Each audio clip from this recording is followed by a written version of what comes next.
guys, thanks for joining us. Welcome. My name is Dave, and tonight we are doing our first ever Gertens live stream, and we're going to be talking about all things turf. Thanks for joining us. Behind the scenes here, we have Terry and Jenna. They're helping me out. Say hi, guys. Hi. And they're going to be kind of throwing questions at me as we go here tonight. This is not a presentation; it's kind of a Q&A. So, whatever questions you guys have, put them down in the comments below. Also, before I forget, let me know if you can hear me okay. Chime in and let us know one way or the other if you can hear the volume's good. But we're going to be doing a Q&A tonight where you guys get to kind of steer the conversation. So let us know comments, questions, feedback, whatever you want to know about anything turf. We're going to kind of go through these. If there is a little bit of a lull in the conversation, we can certainly talk about some of the products and some of the questions that we get here in the store, typically this time of year. But we're going to try to rely on you guys and your questions. Everybody's yard is a little bit different. There's lots of dynamics in the with everyone's yard. So some people have sun, some people have shade, some people have a dog, some people are on a slope, clay soil, heavy sand, number of different things that are going on in people's yards. So just address those kind of questions with us, and we'll kind of go from there. What's the most popular question right now? So good question. The most popular question that we're dealing right now is crabgrass prevention and pre-emergent. When should I put that down? It's a good question. Unfortunately, it's not like a specific date historically, but the next best thing is kind of a seasonal thing. It's kind of a moving target because Mother Nature has her own schedule. So what we try to do is try to aim for mid-April, late April, somewhere in that vicinity. That's a great time to put down your crabgrass pre-emergent preventer. And that takes care of broadleaf weeds, seed, and crabgrass funguses as well. And Bonnie has a question. She says, after the snowplows came through this winter, they ripped up a bunch of grass along my yard. What would you suggest? Would that be new sod or should she seed it? Yeah, thanks Bonnie for the question. I knew you'd come through. Thank you, Bonnie. So that's up to you. If it's full sun, I would go with some sod because it's easy. It's quick and it's there and it's ready to go. That's if you're full sun. They do have sod that is shade loving, but in most cases, 80% of the time, your sod is going to be sun loving, full sun. It's grown out in the fields, and so it needs to kind of mimic that in your yard. So you can do that sod in your front yard if it's full sun. If you do want to do the seed and you have a little time, we do suggest the all blue blend. That's a nice full Kentucky bluegrass seed that you can use. When is the best time to start grass seed? Barbara's asking that question. You bet. Thanks for asking, Barbara. That's probably about 2-3 weeks away. Right now, soil temperatures are still in the upper 40s. And what we're looking for is 5 days consistent at 54 degrees for soil temp. Not air temp, it's soil temp. So seed likes consistency, and we haven't had that yet. It's been kind of spiking up. A week or two ago when we had those 80-degree temps, it did spike, but then it kind of came back down. Mother Nature was cruel to us, and so you want consistency with your seed. So I would wait another 2 or 3 weeks on your seed. So what about, there's a lot of people that have dog spots in their yard, so that would be sort of the same thing in terms of when to seed those areas. How do you even prep those? Yeah. So if you're a dog lover and you've got dogs in your yard doing their business all winter long, there can be some damage. The best thing to do is kind of rake that out, that dead matter. If you can, put lots of water on that area. That's your best kind of defense. Add some gypsum. That's calcium sulfate. No chemicals. It's organic. It's just trace minerals, and you can throw that down. It's a granular. Put that down on top of those spots. And what it does is it kind of neutralizes the salt in the urine. And then you can go through with some compost and some seed, have it right near the surface, and you can kind of address those dog spots. So Liz is asking, what do you recommend for Japanese beetles? Something that's more of a long-term fix than spraying. Yeah. So Japanese beetles, they're going to be out in full force in late June. 4th of July, they start kind of notoriously kind of eating the top of the canopy of the trees and kind of work their way down. They attack rose bushes, grapevine, a number of things. And so a little longer, okay. You're going to want to do a grub control probably in late May, early June to kind of stay ahead of them. And there's certain ones you want to use, certain grub controls you want to use to kind of kill off the adult grubs. The juveniles are easier to kill later in the season when they return to the soil, but in the spring when they start to kind of pupate into that Japanese beetle, the grubs are pretty hardy and they're adults and they're harder to take out. So there are different types of grub controls. So late May, early June is when you want to do that. Bonnie has another question. Can you please explain the difference between moles and voles, and other than killing the little buggers? That's cute. Right. How can you get rid of them in your yard without the chemicals? You bet. So moles and voles, one way to memorize it is moles are mole starts with an M for meat eater. They eat grubs and earthworms. Voles are vegetarian, so they eat organic matter. Vole is basically like a little field mouse. There's a picture of it right there. I don't know if you can see that. It's a little, looks like a field mouse, that little guy. And then your mole is this big guy, and that could be like the size of a small football. And they can both do a lot of damage. One way to identify if it's mole damage is you'll have volcanoes of dirt in your yard. You'll have raised earth. You'll have spongy earth. If you have voles, it's more like channels. Almost looks like spaghetti out in your lawn. It's little channels. They're more shallow. And the good news is voles don't do a lot of permanent damage. They just go after the top of the blade of the grass. They don't really attack the root system. Whereas moles can actually take out your entire root system. How to get rid of them? Voles, you're going to want to do a repellent because they're above ground. We don't want to harm any dogs in the area, so you use a castor oil pellet, and this is a repellent. It doesn't hurt them, it just sends a message that we don't want you here. There is a right way and a wrong way to do this, guy. You want to start at the house and kind of flush them outwards. So get on this side of the problem, flush them out. Day 1, do a third. Day 2, do another third. Day 3, kind of finish it off. If you do a perimeter in your yard, you may box them in. And if you do the whole area at once, you'll confuse them and you may not get rid of them. So that is kind of an organic option to kind of get rid of their voles. For moles, we do suggest poisoned peanuts and poisoned worms. They do kind of die in the hole, so they're kind of removed and away from any animals kind of getting to them. So that's kind of the safest approach for those two. Okay, so you've got a lot of folks watching here. Oh, good. Yes. Leave your comments and your questions, guys. Yes, please do that. Lori is saying, Creeping Charlie, how do we get rid of it that is pet friendly and grandkid friendly? She said, we pull and pull. Yeah, Creeping Charlie is a bugger. It's probably one of the toughest weeds to get rid of. It has a waxy protective coating, and so it's harder to get rid of. That being said, we do have products. 2,4-D and dicamba are the active ingredients that you need to kind of kill off that Creeping Charlie. It's a broadleaf weed. It won't hurt what I'm suggesting, it won't hurt your lawn. I like the product called Weed Free Zone. It's made by Fertilizer. This particular one is ready to use. You don't have to add water. You don't have to cut it with water. You just go straight. We do have concentrates as well. If you have like a tank sprayer with a lawn. We also have hose-in sprayers if you have a concentrate. But this is as strong as you can really get without hurting your lawn. And what it does is it just kind of coats the weed. And you have to make sure that you spray the leaf of the leaf. Don't cut it and then spray, because then the weed goes into protection mode and it kind of shuts down and it won't let in the chemicals. So do it like between your two mowings. So if you mow on the weekends, kind of spray during midweek, and that's the best way. As far as organic options, there is an organic spray that you can use, but don't let the organic fool you. It is kind of like an organic Roundup. It is designed to kind of nuke everything. It will kill everything green and fleshy in its path. It's called Burnout, and it's an organic herbicide. That's more surgical, more kind of spot treatment. You can't willy-nilly spray that.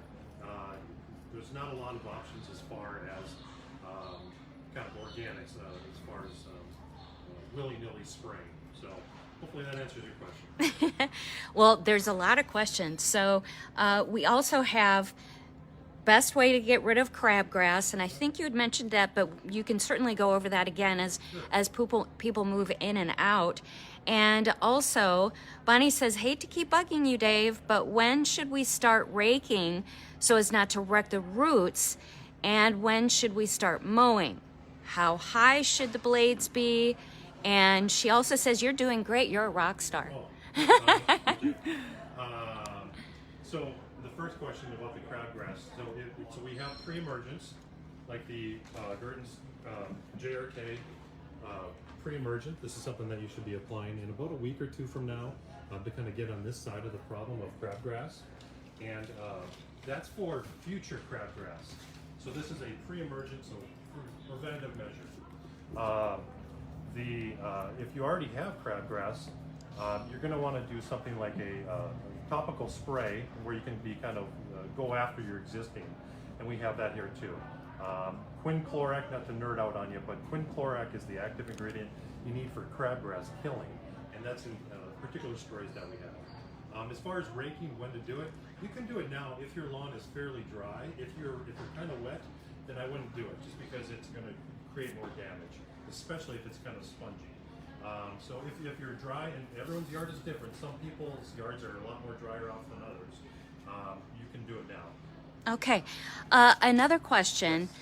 I want to fertilize my lawn, but I also want to be careful with too many chemicals.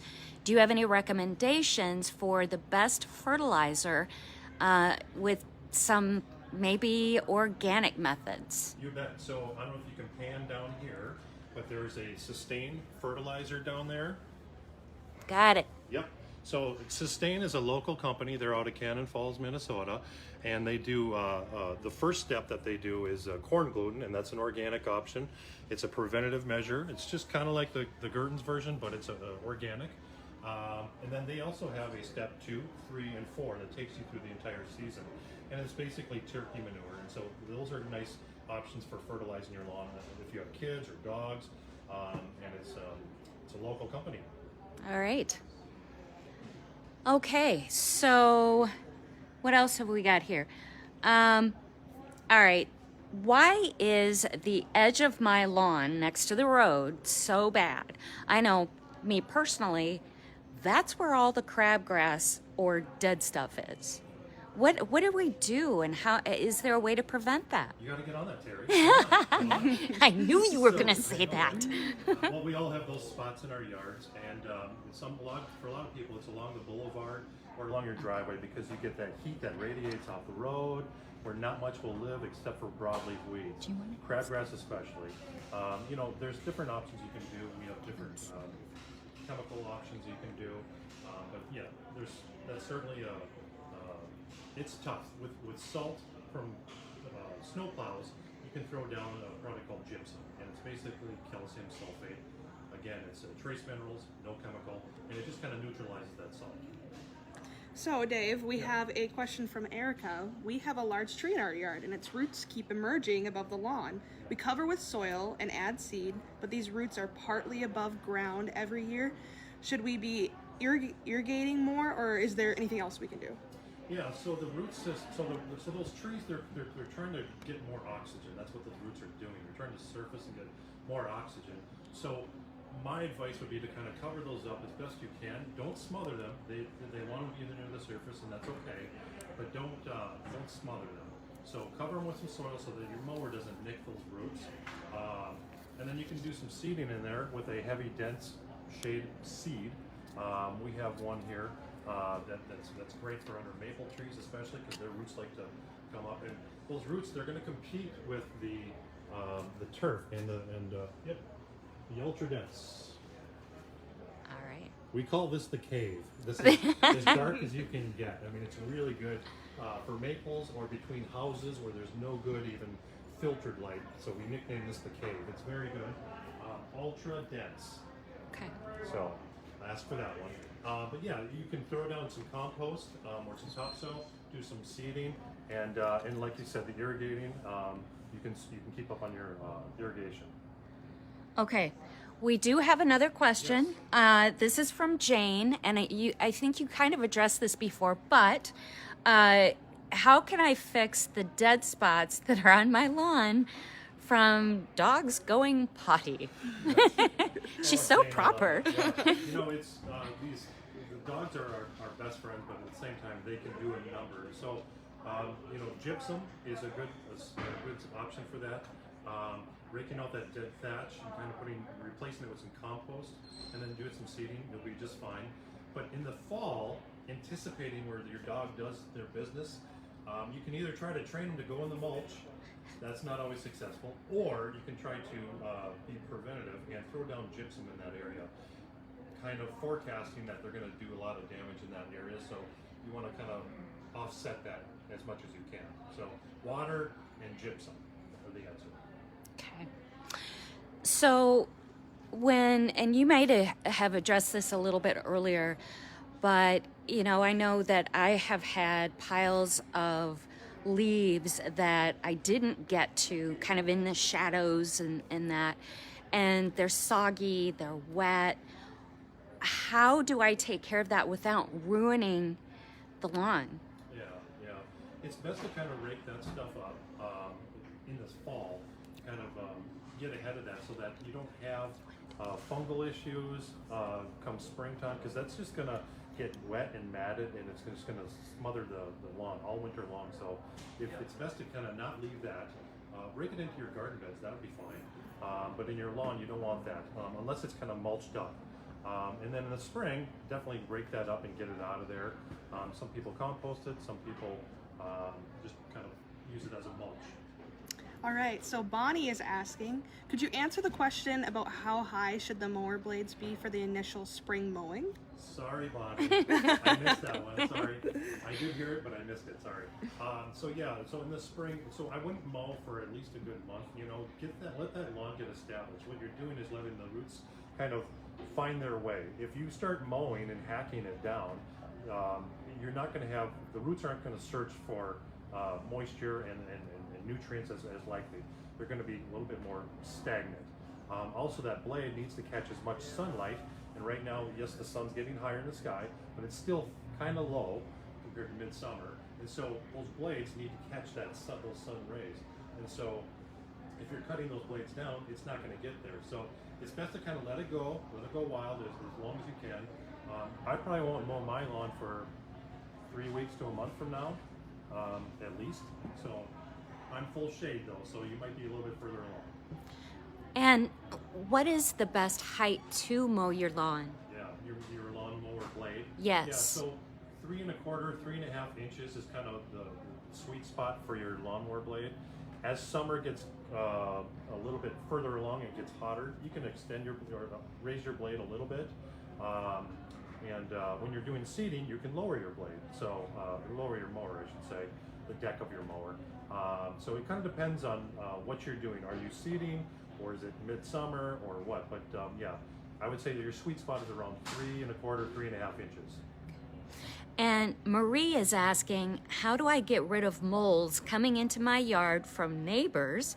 I've tried traps to no avail, tried mole worms, which I bought from Gertens in the past.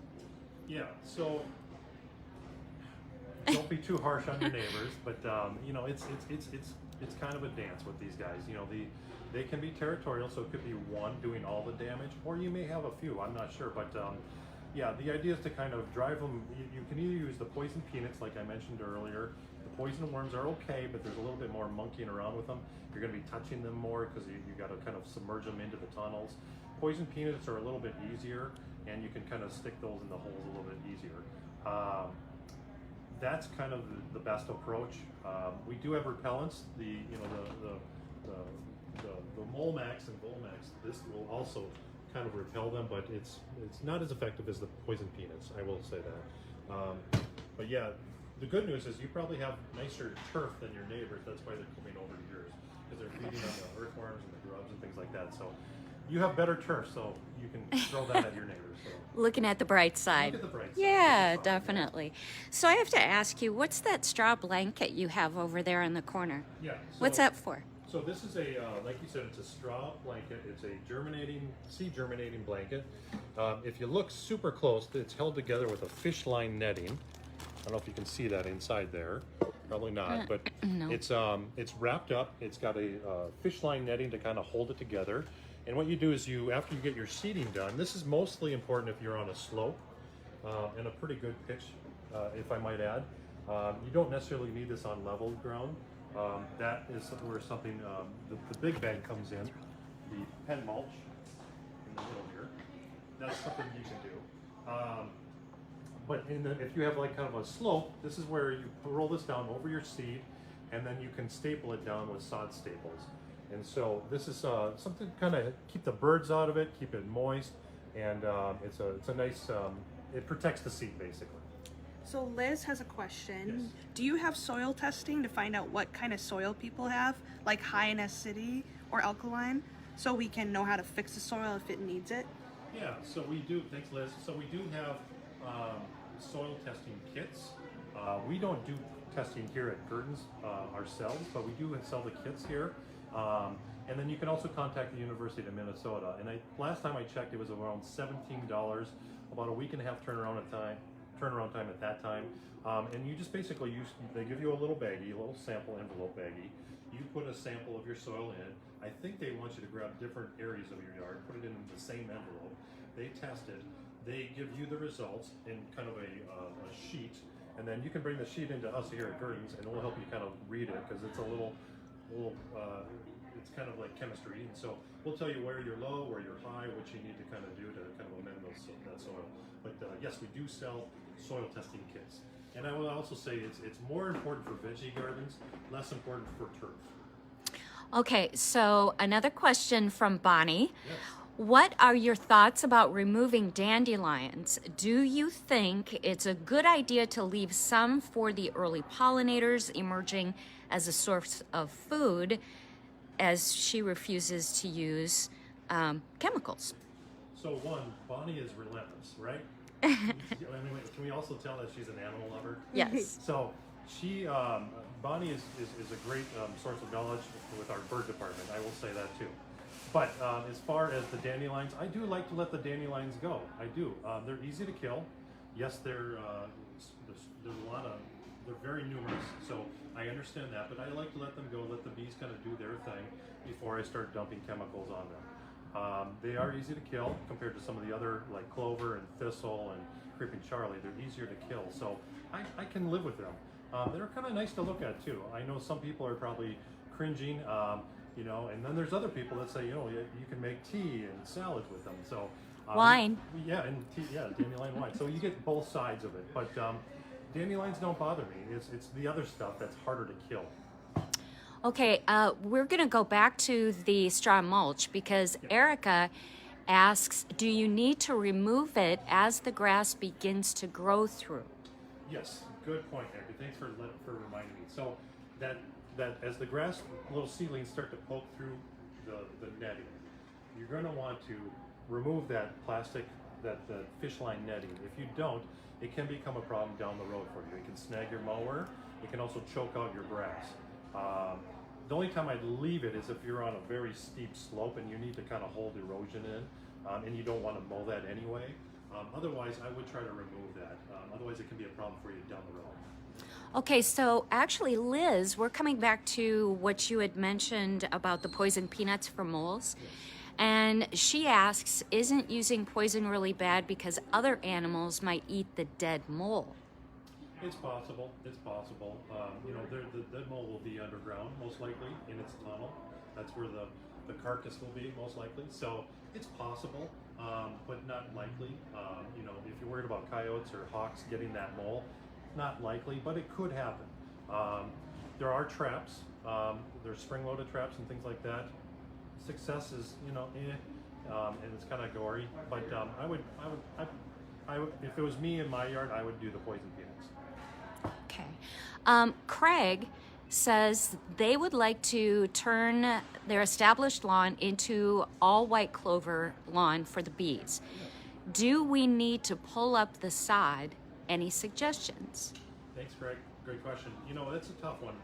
It depends on how far along your sod is. If your existing turf is in really bad shape, then you could kind of mulch it up with a rototiller or kind of grind it up and that sort of thing. You can't go right directly above it. That's going to be problems down the road. You can't grow turf on top of turf, even if it's broadleaf clover. You can seed that. You can seed your existing turf with clover seed, and over time it'll take over. That's what I would do. I wouldn't try to remove or even try to grind up your existing sod. It's a process. That's what I would do. I would just kind of let it coexist for a while until the clover takes over. That's what I would do. And I would actually add to that because most of my lawn is clover. And it wasn't because I was trying. But it does take over. That's sort of a natural process. That want to do, have the golf course lawn, and then we have some people that want a pollinator lawn, and we sell both here. And we also try to kill both. So it's it's whatever you want. So it's there's no right and wrong. And we also have someone that mentions every time we have a mole, we get an owl, and the mole is gone within a day. Oh, okay. Oh, that takes care of that. I wish I had that in aisle 3, but good on you. Yeah. Buy an owl. Yeah, and that's another thing too. If you want to talk a little bit about how the experts here are available if people have questions. Yeah, so we have we have a team here of turf experts, and we can help you go through any situation you have. Whether it's grubs or weeds or crabgrass or I can't retain the moisture in my lawn, whatever. We have a team here that can help you. If you want to bring in pictures on your iPad or on your phone, that helps paint the picture for us. We can diagnose it a little better. If you want to come in with a sample, like in an ice cream bucket or something like that, we can try to identify certain things. Or bugs in your lawn, bring them in a Ziploc. We have a number of people here that can help you out. Okay, it's looking like we are about to wrap things up. One of the questions that other people have talked about is, what is the best grass mix for, now you had mentioned the deep shade, but what about sun, and what about if you have a mix like, most of us do? Yeah, so there's different dynamics to everyone's yard, and so if you are full sun, and what we call full sun is 6 hours a day or more of direct sun, that's what we call full sun. And we have a section here from JRK seed, and it's sun-loving seed, basically. It's bluegrass, mostly Kentucky blues, and then we have some rye grasses that are also sun-loving, perennial rye. And so we have that for you people with sun. If you are kind of a sunshade mix, I'll direct you to this one here. This one here is a premium sunshade. It's kind of a 50-50, kind of covers all your bases. So people say, I don't know what I have. Well, when in doubt, go with that one, because it kind of covers all your bases. You've got some bluegrass for your sun, some ryegrass for in between, and some fescue for your shade. And so it kind of covers everything. And then we have different degrees of shade. We have 50-50 kind of sunshade. Then we have like 2 or 3 hours of direct sun, and then heavy shade thereafter. The next one is going to be no sun at all, just shade all day. And then we have the cave, the ultra dense. That's going to be like I said, under maple trees, between houses, very, very dense. No good, even filtered light, really. Wow. Yeah. Okay. All right, Jenna, any more questions? I can close on a joke, a turf joke. I think we can do that. Hold, Okay, let me make sure I get this camera thing. It just sort of wandered on me. Okay, take it away, Dave. What did the French baker say after he got done mowing his lawn? Time to baguette. But Well done. I know. Love that. Comedy gold. I know. Yes, it yeah. is. Thank you. Anyways, Yeah. thank you so much, everyone, for your comments and your questions. We really appreciate it. We'd love your feedback. If you have more questions, come on into the store. We're loaded for bear. We've got tons of products here. We can help you.